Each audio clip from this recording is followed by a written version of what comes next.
መጽሐፈ ምሳሌ ምዕራፍ 17 ብዙ ደስታ ከሞላበትና ከክርክር ጋር የዓመፃ ፍሪዳ ካለበት ቤት ይልቅ ከሰላም ጋር ደረቅ ቁራሽ ይሻላል። ብልህ አገልጋይ አላዋቂዎች ጌቶችን ይገዛል፣ ከወንድማማች ጋርም ርስትን ይካፈላል። ብርና ወርቅ በከወር እንዲፈተን የተመረጡ ሰዎች ልብም በእግዚአብሔር ዘንድ እንዲሁ ነው። ክፉ ሰው ከሕግ ውጭ የሆኑትን ሰዎች አንደበት ይሰማል፣ ጻድቅ ግን የሐሰት ከንፈሮችን አይመለከትም።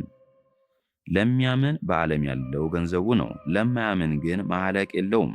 በድሃ የሚያላግጥ ፈጣሪውን ያነሳሳዋል፣ በሚጠፉም ላይ ደስ የሚለው ከፍርድ አይነጻም። የሚራራ ግን ምሕረትን ያገኛል። የሽማግሌዎች አክሊል የልጅ ልጆቻቸው ናቸው፣ የልጆችም ክብር አባቶቻቸው ናቸው። የታመነች ከንፈር ለሰነፍ የሐሰት ከንፈርም ለጻድቅ አትስማማውም። ትምህርት ገንዘብ ለሚያደርጓት የባለሟልነት ዋጋ ናት፣ ወደ ተመለሰችበትም መንገድን ታቀናለታለች። በደሉን የሚሰውር ሰው እርቅን ይሻል፣ በደሉን መሰወር የሚጠላ ግን ቤተሰቦችንና ወዳጆችን ይለያያል። ትምክህት ያስተዋይ ሰው ልቦናን ያሳዝነዋል፣ አላዋቂ ግን ተገርፎ ግርፋቱ አይታወቀውም። ክፉ ሰው ሁሉ ጠብን ያነሳሳል፣ እግዚአብሔርም ምሕረት የሌለውን መልአክ ይልክበታል። አዋቂ ሰው በትካዜ ውስጥ ይወድቃል፣ አላዋቂዎች ግን ክፉን ያስባሉ።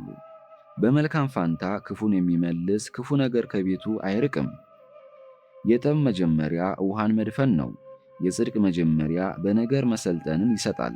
የችጋር አበጋዝ ጠብና ክርክር ነው። ኃጥኡን ጻድቅ ጻድቁንም ኃጥእ ብሎ መፍረድ በእግዚአብሔር ዘንድ የረከሰና የተናቀ ነው። ለአላዋቂ ሰው ገንዘብ ለምንድን ነው? አላዋቂ ሰው ጥበብን ገንዘብ ማድረግ አይችልምና። ቤቱን የሚያስረዝም ሰው ለራሱ ጥፋትን ይሻል፣ ለመማርም የሚጨንቀው ወደ ክፉ ይወድቃል። ሁልጊዜ ወዳጅ ኑርህ፣ ወንድሞች በመከራ ጊዜ ጠቃሚዎች ይሆናሉ፣ ስለዚህ ይወለዳሉና። አላዋቂ ሰው አጋና ይመታል፣ ለባልንጀራውም ዋስ እንደሚሆን በራሱ ደስ ይለዋል። ክርክርን የሚወድ በጠብ ደስ ይለዋል፣ ጠማማ ልብ ያለው መልካም ነገርን አያገኝም። አንደበቱን የሚለዋውጥም በክፉ ላይ ይወድቃል።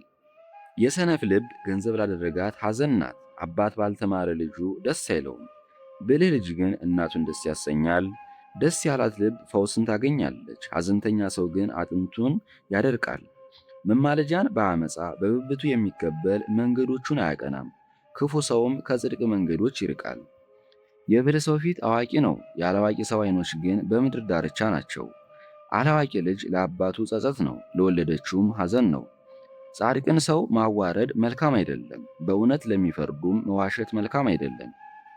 ሻካራ ቃልን ከመናገር የሚከለክል አዋቂ ነው፣ ትዕግሥተኛ ሰውም ብልህ ነው። አላዋቂ ጥበብን ቢጠይቅ ጥበብ ይሆነዋል፣ ዝም የሚል ሰውም ጥበበኛን ይመስላል።